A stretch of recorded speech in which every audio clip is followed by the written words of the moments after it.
After paying off their $180,000 debt, I wasn't invited to Easter. You make us feel poor. Mom texted. I sent my bank statement without a word, then blocked them all. 20 minutes later, my sister was screaming. My dad was calling. And that's when I went even further.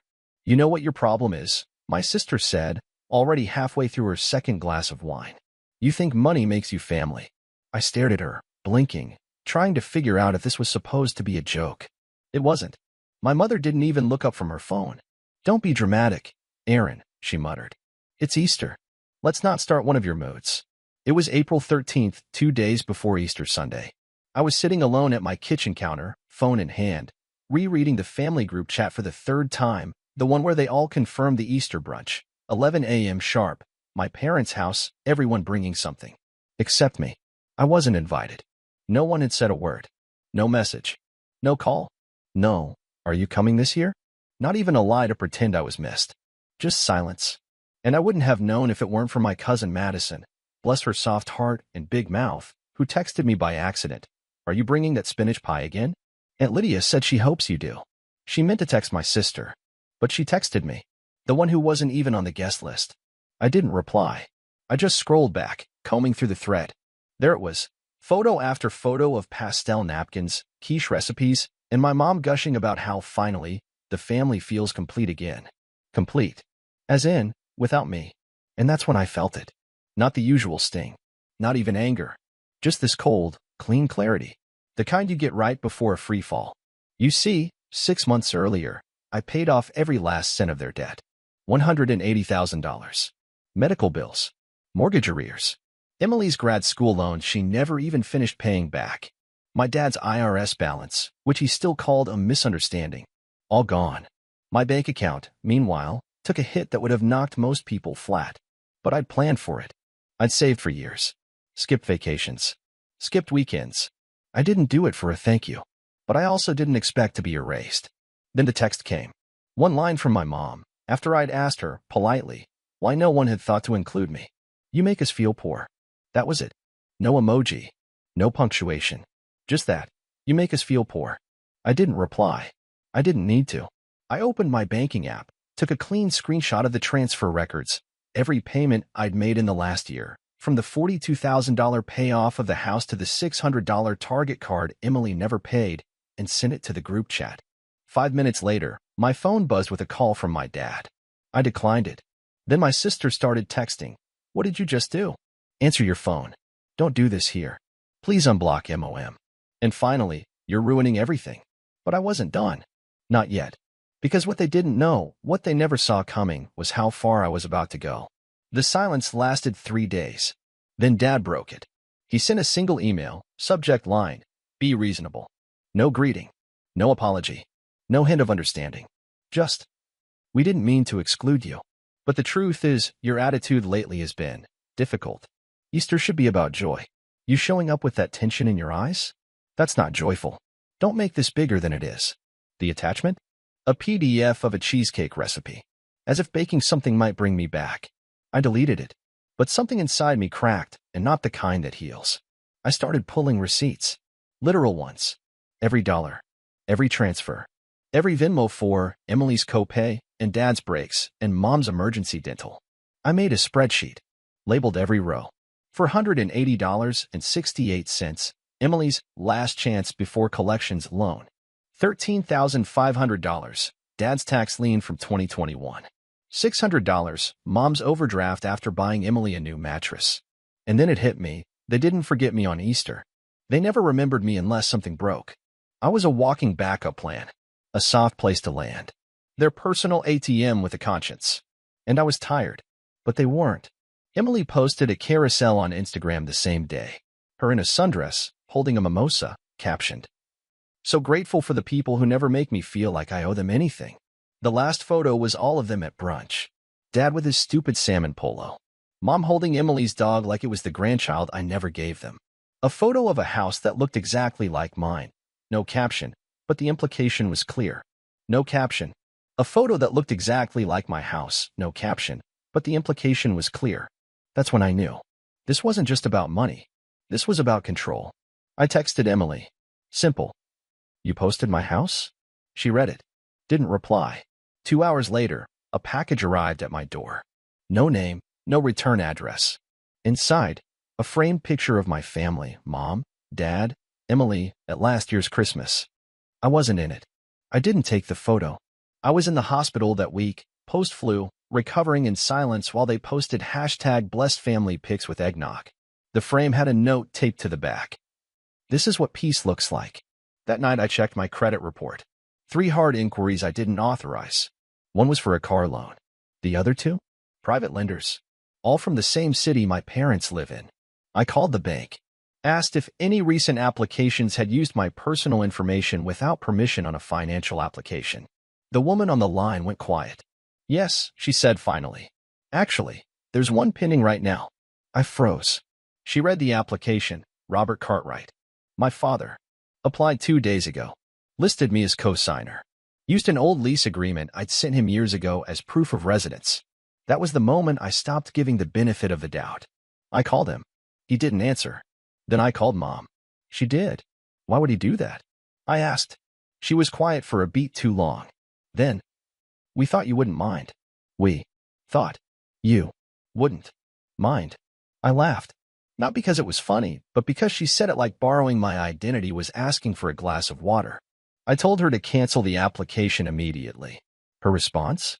Maybe if you weren't so distant, we wouldn't have to guess how you'd react. That's when I knew they were never going to stop. So I changed the rules. The next day, I created a new email. I didn't send anything from it yet.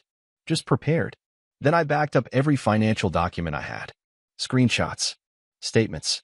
Even voice recordings, like the one from last summer when Emily called crying at 2 a.m. because her car died in the middle of nowhere, and I wired her $850 within 5 minutes. I still have the clip. You're the only one I can count on. I swear I'll pay you back. She never did. I went deeper. Found the old hard drive from my laptop, the one Emily borrowed 3 years ago and returned wiped. But I'd mirrored it before she took it. I opened it. Inside, her email drafts. Screenshots from her notes app. Fake sob stories she used to guilt ex-boyfriends. One file labeled. Things to say if Aaron brings up money. My name. Bullet pointed. You always bring up money like it makes you better. No one asked you to pay. You clearly need therapy, not family. Then came the real hit. A video taken at Christmas 2 years ago. Me in the kitchen, cleaning up while they all opened gifts. Emily filming, whispering. Look at St. Aaron. Always working. Never invited. Laughter in the background. My mother's voice. She likes being the helper. Don't ruin it. My vision blurred. Not from tears. From rage. That night, I created a folder. Proof of everything. I filled it with PDFs, audio, images, even transcriptions. Then I zipped it and saved it to a drive labeled. In case they try again. I didn't have to wait long. 2 days later, I got a text from Emily. Hey, can you send $300 for dog daycare? We're going away this weekend. As if nothing had happened. No apology. No acknowledgement. Like the only glitch was that I stopped paying on time. I didn't reply. She sent another. You're seriously gonna ghost the people who raised you? Then Mom joined in. Emily stressed. The least you could do is help her. Then finally, Dad. Let it go already. You've done your part. No one's asking you to save us. That's when I sent it. The bank statement. Clean. Cropped. $180,543.27 paid out in total since 2019. No words. Just numbers. And that's when my phone started ringing. Emily. Then Dad. Then Dad again, FaceTime this time. Then came the Facebook messages. The DMs from random aunts. The screenshot my coworker sent me of a Facebook post from Mom. Some people think money makes them better than others. Easter is about real love, not transactions. Below it, a photo of the brunch. Caption, we chose peace this year. I chose silence. But peace? They hadn't even seen what was coming. Because I wasn't just cutting them off. I was going to dismantle the story they'd built around me. And when it fell apart, when the mask slipped, they would finally understand. I was never the problem. I was just the one who stopped pretending everything was fine. They didn't know I was coming. And that was the point. When my sister texted my old landlord 2 days before Easter to ask if that girl with the ponytail still lives in Aaron's building, I knew they thought I'd disappear again, stay quiet, stay out of the way, just like I always had. But this time, I wasn't bringing dessert. I was bringing evidence. And I wasn't coming alone. The brunch was scheduled for 11 a.m. I got there at 10:57, pulled up to the curb outside their suburban house, the one I had been paying the mortgage on for 3.5 years, and just sat for a second. My heart wasn't racing. My hands weren't shaking. I was calm, because today wasn't about rage. It was about reckoning. When I walked up the driveway, I could hear them inside, laughter, plates, clinking glasses. A party. A celebration. Without me. Again. I rang the bell once. The door opened, and my mother's face dropped like a bad hand of cards. She didn't speak. She just stepped aside. Inside, the house looked like a Pinterest post. Easter eggs. White lilies. Matching outfits. Emily in a floral dress, already half drunk on champagne, froze with her fork in midair. Dad, standing at the head of the table, muttered, well, like a villain in a low-budget drama. You weren't invited, he said plainly. I smiled. I know. Then I reached into my bag and pulled out an envelope. Since we're being honest, I said, placing it on the table, you might want to read this before the quiche gets cold. Inside? A full audit. PDFs of every dollar I ever sent them. Screenshots of Emily asking for dog daycare money that went to her nails. Bank logs showing how mom funneled grocery funds into her HSN addiction. And most importantly, the letter from the bank. The one confirming the mortgage was never refinanced like Dad claimed, just quietly transferred to my name 3 years ago when he defaulted and begged me to temporarily cover it. I watched them all read. Watched Emily's fingers twitch. Watched my mom mouth the words like they were poison. Watched my father's face go pale as paper. That's not all, I added, pulling out my phone. I tapped play on a voice memo. Emily's voice filled the room. If she finds out, we'll just say she offered. Aaron always caves eventually. Dad's voice next. She's too soft to walk away. Just gild her like last time. And finally, my mother. If she starts acting out, remind her who paid for her college. Doesn't matter that it's a lie, she won't check. Silence. Thick. Unforgiving. Real. I looked at my sister. Want to tell them about the fake messages you made? The ones on your notes app where you rewrote text from me to make it look like I was threatening you. Emily said nothing. So I pulled out a flash drive and tossed it onto the table. Everything's on there, I said. Photoshop files. Edits. Metadata. The works. My lawyer has copies. So does yours if she checks her inbox. My dad stood up suddenly, fist clenched. You think this proves anything? You think people care? You're just bitter. No, I said calmly. I'm just done. Then I opened the front door. And in walked Morgan, Emily's ex. The one she told everyone was violent, toxic, obsessed. The one she said I defended because I hated seeing her happy. He held a folder. Thick. Tabbed. Numbered. Nice house, he said, nodding to the room. Pity it's all built on lies. He laid the folder down and opened it. Inside were screenshots showing inconsistencies in Emily's past stories. Voice messages where she rehearsed dramatic retellings of old arguments. Photos from nights she later misrepresented to others. My dad lunged forward, but I stepped between them. You touch him, I said, and this goes to every media outlet between here and D.C. You think Easter's ruined? Wait until this gets escalated to the right people, and trust me, they won't ignore it. My mother sat down hard. Emily turned to Morgan, desperate. You don't understand it. I do, he cut her off. That's why I'm not letting this slide. He looked at me. You ready? More than ever. As I left the house, I heard Emily scream. Not a word. Not a sentence. Just a guttural sound of panic. Like someone whose power had been stripped mid-sentence. My father tried to follow, shouting, You're making things worse for everyone. I turned around and said, No, I'm just turning the lights on. Then I walked away. For good. They waited for the explosion. They expected fireworks. They thought I'd go online, spill everything, burn them down with a viral thread. Because that's what you do now, right? But I didn't. I didn't post. I didn't tweet. I didn't record a sob story in a dimly lit room with a shaky voice and hashtags like #FamilyBetrayal. I just went quiet. And that's what destroyed them. The Monday after Easter, my dad texted, You won't get away with this. Then, 2 hours later, we need to talk. Then, a voicemail from my mother, whispering through tears. Please don't do anything drastic. Emily's overwhelmed. That's what they're saying. But I hadn't even started. Because I'd already done the one thing they truly feared. I closed every door. Froze the mortgage. Reported the unauthorized application that used my name. Cut off every auto payment. Unauthorized paperwork filed under my name in 2018, quietly, legally reversed with help from a very good lawyer. The house? No longer mine to save. The car Emily drives? Repossessed by the end of the week. Dad's small business grant application from the veteran program? It's now flagged for review. And the cherry on top? A single envelope, certified mail, that arrived at their door Friday morning. Inside? A formal affidavit disowning them. No threats. No theatrics. Just a clean legal break. And a single handwritten note. You had everything you needed, and still chose to take more. That weekend, I drove 3 hours north. No destination. Just a coastline. Just quiet. I stayed in a rental cabin with no Wi-Fi, no TV.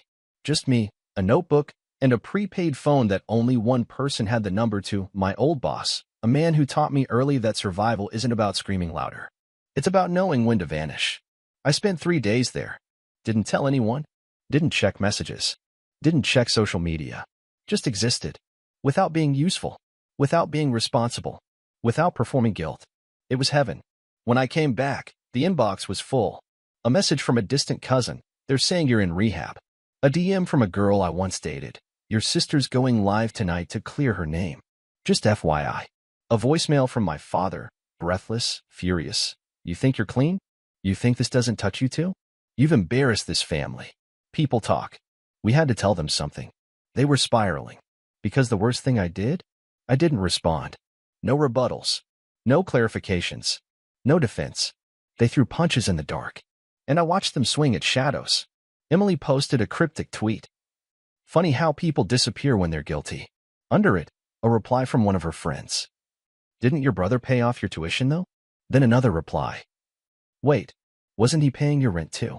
Then silence. Then deletion. Then her entire profile went private. 2 weeks later, a letter arrived at my new address. No return name, but I knew the handwriting. Inside. We never meant for things to go this far. If you just acted normal, none of this would have happened. Classic. No ownership. Just blame. At the bottom, in shaky cursive. Love, Mom. I burned it. Slow. Page by page. Then I did the one thing they never expected. I built a new life. Quietly. Bought a small fixer-upper an hour outside the city. Cash. No cosigners. No witnesses. Painted the walls sage green. Hung shelves. Adopted a dog from a shelter, a 3-legged mutt with a scarred ear and the gentlest soul I'd ever met. I named her Balance. Went back to work. A new company this time. Fewer clients, more freedom. Told them I didn't want management. Just projects. Just peace. No family forwarding address. No emergency contacts. No strings. And the best part? I didn't owe anyone a single explanation. They can say what they want. Invent whatever version of me they need to feel less guilty. Tell their little circles that I'm lost or angry. Let them scream into a void of their own making. Because here's the truth. You don't need to go viral to get justice. You don't need 1 million likes to be free. Sometimes, the most powerful thing you can do is walk away without a word and never come back. I used to think I was the problem. Not loud enough. Not forgiving enough. Not grateful enough. Every time they lied to me, I asked what I did wrong. Every time they left me out, I blamed myself for being hard to love. Every time they used me, I told myself I offered too much. But I see it now. I wasn't hard to love. I was just easy to use. It's been 5 months. No texts. No voicemails. No fake apologies wrapped in Christian guilt. I changed my number. Filed a mail forwarding stop. Blocked every known contact, including the family friends who used to ask if I was doing better. And the silence? It's delicious. My mornings start with coffee and a view. No debt. No emergency phone calls. No frantic, can you help? Messages 5 minutes before rent. Just quiet. My dog snores under the table while I type. My porch plants are still alive, something I never managed when I lived under chaos. I see people when I choose to. I give only when I want to. And not a single person knows where I live unless I want them to. Last week I got a letter. Handwritten. No return address. Inside was a photo of the 3 of them, Mom, Dad, Emily, standing in front of the old house. It was falling apart. Paint peeling, grass dead, shutters half hanging like broken promises. On the back, in scrawled ink. Family always finds its way back. I burned it in a ceramic bowl on the patio. Watched it curl into ash. Then I poured myself a glass of wine and made the one final change I'd been saving for this exact moment. I pulled out a box, matte black, locked tight, and opened it. Inside, a single metal sign. Engraved. Not for Instagram. Not for clout. Just for me. I took a screwdriver, walked outside, and screwed it into the wooden gate of my home. No emergencies allowed. Underneath, in smaller letters. This is not your escape plan anymore. Let them tell stories. Let them scream into their own echo chamber. Let them live in the silence they built, the one I finally chose to leave behind. I'm not the one who walked away from the family. They're the ones who turned it into a loan office and expected me to smile while drowning. Now I'm free. And they? They're exactly where they deserve to be. Together. Without me.